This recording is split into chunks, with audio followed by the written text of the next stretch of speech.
All right, we are in AP Calculus. We are in lesson 2-10, our final lesson of the unit. Then we're into the self-checks and the pre-test and then the test. Our objective today, Diego, is to use the quotient rule. Yeah, and again, I should probably modify this for next year. I not only want to use it, I want to identify when you need to use it. Generally speaking, you use it when there's a quotient. What is a quotient? Fraction. It's a fraction. It's a fancy name for fraction. So if you want to go ahead and rewrite that, you can say it's the fraction rule. But it's not all fractions. For example, in number 1, I have a fraction, 3/4. If I take the derivative with respect to x of 3/4, Giorgio, you want to give it a go? No. It's a number. It's a constant. It has no variable. Yeah. The derivative of the constant is always 0. This one is 0. Look, the quotient rule. It's so easy. It's done. No, that's not the quotient rule.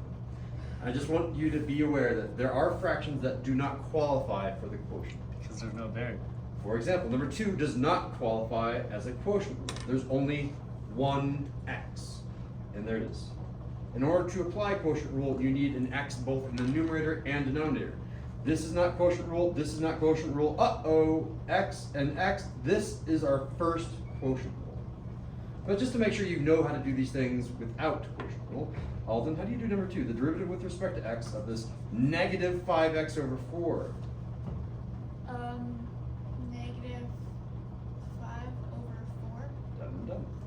Negative 5/4. Again, if people are not sure why that's the case, this is the same thing as the derivative with respect to x of negative 5/4, and then you can pull the x off to the side, and you can say, hey, the derivative of anything x is that anything, unless it's a variable like y. So this one is still negative 5/4. Why wouldn't that negative 5/4 turn into a 0 like it did above?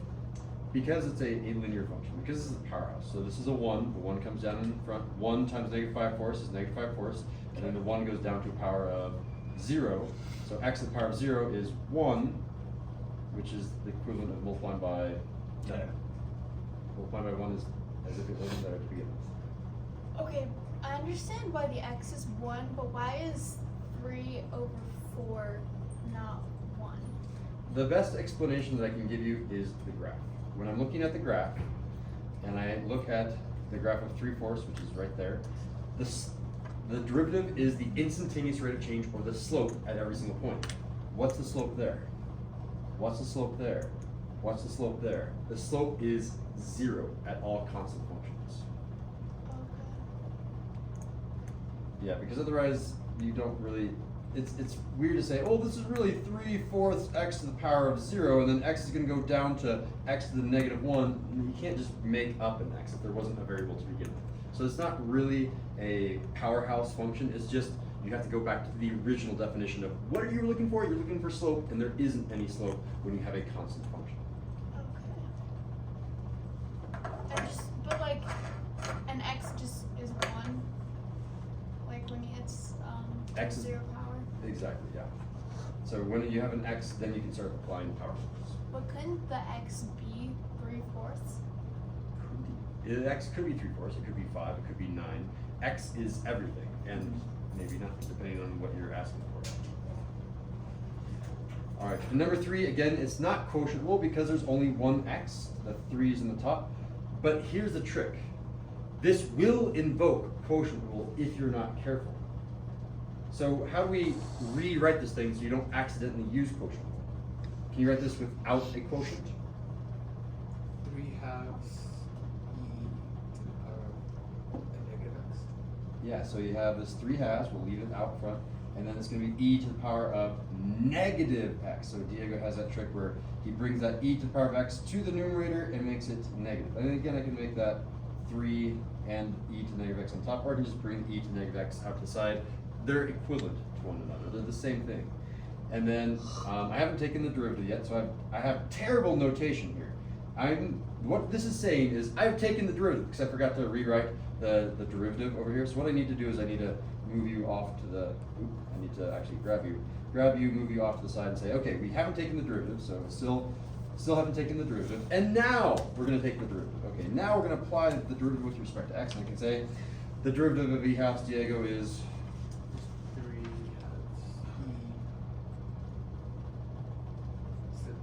x. Oh wow, doubter was so hard. But don't forget your Dinner. dinner. What is the inner before we take the derivative? The inner is going to be 3 halves. Inner is E house is tree house, so inner is always up in the top of the tree house. Negative x. And therefore dinner is, Negative. so we're going to multiply that by -1. And yeah, I could simplify that, but there it is.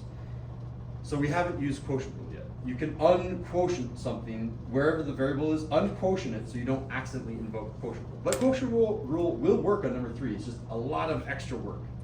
By simplifying it, it'd just be -3 halves. -3 halves e to negative x, exactly. So, and then number 4, this one is quotient. I cannot spell quotient rule. Why? 2 variables. That's the answer. There's 2 variables. One on the top, one on the bottom. There's 2 variables, and they're being divided. They're in a quotient. If there are 2 variables that are being multiplied, you'd use Product rule. product rule, which we learned yesterday. What is product rule from our speed sheet? 1d2, 2d1. Is it plus or minus? Plus. 1d2 Okay, plus so 2d1. Good.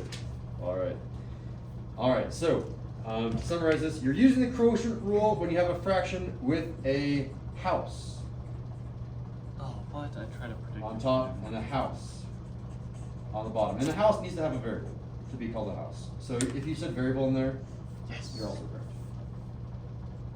I like using the word houses because it might be a log house, it might be a powerhouse, it might be a log house. I already said that. It might be a General Triggy log house. It could be so many things, but it needs to have a variable in order to be considered a house. All right. So I'm going to do the textbook definition, which I'm not going to do on a speed sheet, and then I'm going to do my definition, which it's not even John Wynne that invented this. Like every AP calculus student should know this one because it's very universal. All right, so the derivative with respect to x when I have a house on the top and a house on the bottom is as follows. And I'm going to make sure that I do this correctly. I don't want to make a mistake here. Yeah, I would have gotten it correct. It's going to be g of x What? times f prime of x. Don't take the derivative, multiply by take the derivative. So far, so good. Yes. Minus, not plus, but minus f of x times g prime of x. And right now you're thinking, oh wow, that looks very familiar. That looks like product rule, but with a minus. But wait, there's more. Divide by. Here we go. G of x and that entire quantity squared. Ooh. Did you just boo? Yes. Just booted. Yeah. And yeah, it's not that much. Like if you compare it to product rule, it has that much extra stuff, and the order now matters. But it is essentially product. It's very, very similar in terms of the amount of work that it takes. All right, so I like this definition when you have the high and the low. Can you guys repiece it together? We did g of x first. So up here I'm gonna have what first? Low. Low. And then I take the derivative of the high, so it's low d high minus high d low. All over Low squared? low. Yeah, exactly. You can say low squared or you can say low. It's low times low. So low. That's a good kid's name, like Lodi. What's up? A good kid's name, I guess. I feel like I've seen that, Lodi. Lodi. Yeah. Reloading. So remember this. You always start at your low. You always start at that first test. You guys remember your first test when you weren't feeling that great? You always start low. And you end low. You always start low. Low D high minus high D low. The highs are in between, they're in the middle. Always start low. Low D high minus high D low all over low. Lots of lows in there. Low. I think you remember that. It's gonna be on the speed sheet for tomorrow. All right. So we're gonna do one example. We have that's the end of the notes. That one example. It takes a lot of work. Luckily, I've given you what I consider to be an easy function. Here we go. We'll each do a bit of it. Giorgio, start us off. Okay. High is like, okay, wait, sorry.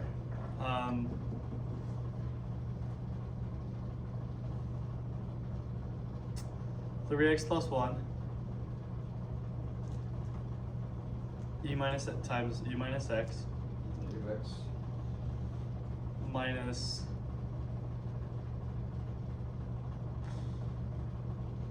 e negative x and 3.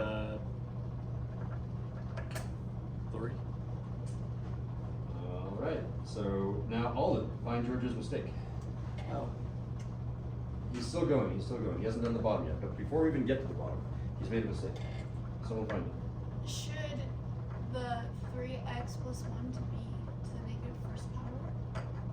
Or not? Okay. Well, then is the derivative, you didn't take the derivative of e? What is the derivative of u? It's negative 1, right?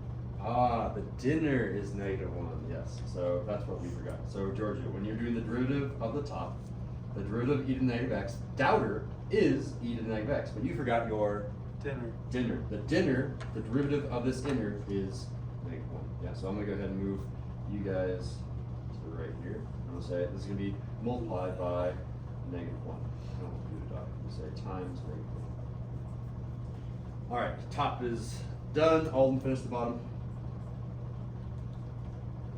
Okay.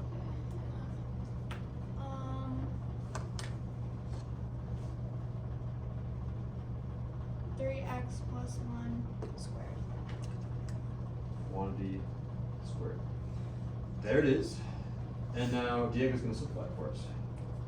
I'm gonna what now? Love Right. it, Diego. You got So- this, Diego. To give you a little bit of help here, Diego, think of this whole thing as negative e to the negative x, and it's going to be distributed. Oh, it's just gonna be a straight backwards over here. Yeah. So, if that's what it's gonna be, then okay, it's gonna be 3ex. Where'd your x go? Where'd your first x? You still need this x, right? I thought that one goes at the end. You usually do it before that e. Okay, so 3xe to the power of negative x Okay. plus e to the negative x. So where did this guy go? Change that e to a negative e, Okay. please. Anywhere else? Then the 3 turns into a negative as well. There it is. Okay. Good. Keep going. Then does that side, do I do the same thing for that side too? Okay. That's gonna be 2e, Two e. e times e. Well, these are just multiplied, so bring 3 in front. Oh, That's my fault. 3e to the power of negative x. Minus. Minus. Yep. And then that's all going to be over. Okay, so pro tip. Very, very rarely does the AP test ever expand the denominator. Basically never. I've seen it happen like 5% of the time. It's very, very rare. Leave the denominator. It's very, like, I know you guys know how to do square the first, double the product, square the last to do your shortcut, but just leave it 3x plus 1. Don't kill kids. Yeah, well, it's one of those things that will kill kittens if you accidentally need to say, oh, it's just 9x squared plus 1. No, you forgot your middle term. Leave the bottom. I don't think you'll ever need to expand the bottom. Question, Alden? Why don't we cancel out the 3x plus 1 on the top and the 3x plus 1 on the bottom? That is a great question. You guys see your question? I want to make sure that you guys see it. Look at you. I'm looking at one of those copies of you. Couldn't we just... Well, because the bottom one is squared. Yeah, well, I mean, there's 2 copies. We can steal one of those copies, and we can cross out that 2 and then cross off that guy. Can't we do that? I thought that one was supposed to be negative. Oh, wait. They're exact copies. They are exact copies. So why can't we? Because the answer is no, you cannot. I mean, isn't it just because it's not actually 3x? Wrong side of the fraction. No, good guess, but no. It's because there's the minus sign here. It's the equivalent of saying this. 1 minus 3 all over 1. Well, can't you just cross off the 1 and the 1 The answer is no, because this is not equal to 0 minus 3 over 0, because you can't divide by 0. That doesn't make sense. Whenever you have a minus sign, you're never allowed to cross cancel, but if this was a multiplication sign, then yes, you are. Things that are being multiplied, you have complete permission to go ahead and cross cancel. Things that are being added, subtracted, you have to somehow get rid of that adding or subtracting with a cool trick. For example, if I had something like 6 over 2, you might say, okay, yes, I could reduce that, but here's the real trick. This is really 2 times 3 over 2, and now you can cross cancel the 2's. You can factor out something so that you have a top and bottom that match up, top and bottom that match up. There's nothing that you can factor out in the top that will cross off in the bottom. There's no cross cancel that will happen this way. There will be in the future, and those are the really tricky ones. In this problem, Diego, you're still not done. There's still more simplification to be had. Because how many of these e to the negative x terms do I have? 3. Dual 2. I have a -1 here and a -3 here for a total of, 4. careful, -4. -4 of those terms. So the final answer here is I have, and I ran out of room, so luckily I have technology. Sorry that you guys aren't as cool as me. This is going to be equal to -3x e to the negative x. That didn't go anywhere. And then these two combine to -4 e to the negative x, all over 3x plus 1 quantity squared. And as a note, before I ask or I get Alden's question, be careful, because these both have an e to the negative x, which means you could factor them out as an additional further step. This has an e to the negative x, this has an e to the negative x. We could pull both of those out and factor it out for a potential multiple choice question. I missed where you got 4 from. Ooh, someone else explain. Where did this 4 right here come from? You Oh, do it no, here? I found it. I found it. Alden's question, go for it. Where did the 1 go in 3x plus 1? Where did the 1 go in the 3x plus 1? Well, like in the one in the top. Oh, this one right here. Yeah. That is a great question too. Yeah, where did it go, Diego? You were the one that factored that out. Well, I mean, it just turned into the e to the negative x because it's just times 1, so like anything times 1 would be that, so it's just e to the power of x. Okay. Yeah, that came makes from our sense. distribution. Good. I love these questions. It means you guys are actually understanding this. All right. So again, I'm going to modify my objective a little bit. My objective was not only to be able to use the quotient rule, but to recognize when to use and also use the quotient rule. For a fist of 5 on our final lesson of Unit 2, where are we? I'm seeing a 3, a 4. I think there's a strong 5. I'm gonna split the difference. 3.5. There we go. 4, maybe.